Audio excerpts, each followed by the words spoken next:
Thank you so much. Now, there is a term that I heard, 5-MeO therapy. Can you say something about that? Like doing it as a therapy? Well, in the way that I like to characterize it is that I do say that 5-MeO DMT is a form of, I call it non-dual energetic therapy. Another term I use is reality therapy, or just another way to put it would be ego therapy. So most therapies with psychedelics, what they're really doing is they're engaging the ego and allowing the construction of new relationships between different aspects of the ego. So for example, you were sexually abused by your parents when you were a child, and you go into your mushroom journey or your MDMA journey, and you're experiencing maybe a new level of understanding of, oh, they were coming from a confused or wounded or hurt place. I can extend forgiveness to them. I can still love myself. I can release the trauma that I've experienced around this event. And then you come out of that potentially feeling better, right? So there's a lot of applications for overcoming depression, anxiety, PTSD, trauma, things like that. But most of those are just, again, sort of a reorganization of these different elements of the ego, who you think your parents are versus you, versus the experience that you had and the trauma that you had from it.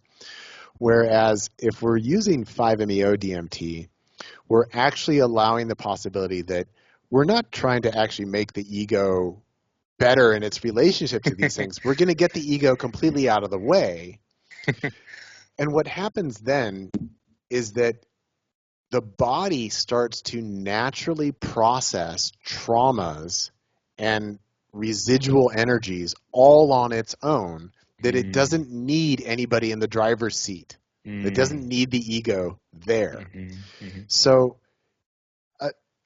an analogy with this would be, when we go to sleep at night and when we go into dreamless, deep sleep, the body actually is able to reset during that time period and renew and heal.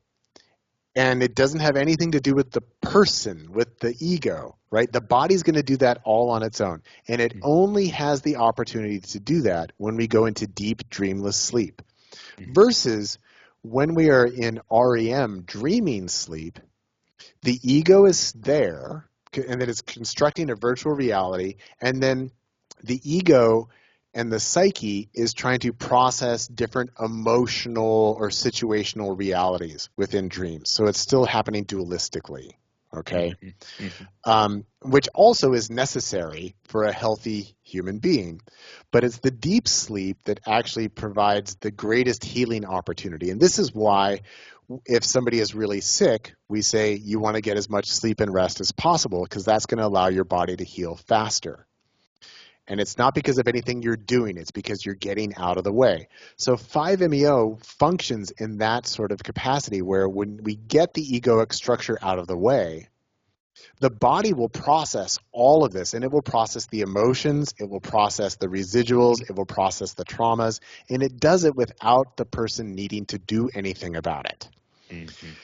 And then as the ego comes back, then it will find, oh, now I'm freed of this overwhelming depression I've been having for the past 10 years or whatever it may be. So it can then allow the person to come to a greater state of clarity of how those dysfunctional patterns got created in the first place, and empowers them to choose not to engage in them in the future. So it really does, it changes someone's egoic identity, and it also has the potential to cure a lot of the existential problems of the ego. So the ego is what allows us to say, who am I? What is this? Where am I? What's going on? Who's in charge? What am I supposed to do? What's right? What's wrong? What's good? What's bad? And then the ego spends a lot of its life looking to answer those questions, or it turns to religion, or it turns to politics, or it turns to culture and society to answer those questions, and then say, am I following the things that everybody else thinks, and does that make me good or whatever? So it can provide this sort of non-dual therapy in the sense that if you get to directly experience yourself as God, participating in any kind of organized religion becomes really problematic, because it's like, religion, that's a construct of the ego. I'm not really interested. Also, the ego tends to be pretty afraid of dying. But this is a process of essentially having an ego death and of dying. And so it can really cure people of actually being afraid of dying. And it doesn't mean people are like, yeah, I want to die, but it's like, oh, I think I've been through the process, and it's actually pretty cool on the other end of that. So it can, in a sense, it can cure a lot of the existential anxieties of the ego, and could make the ego more resilient, so that people are less prone to just buying into belief systems or mythologies or cultural relativities.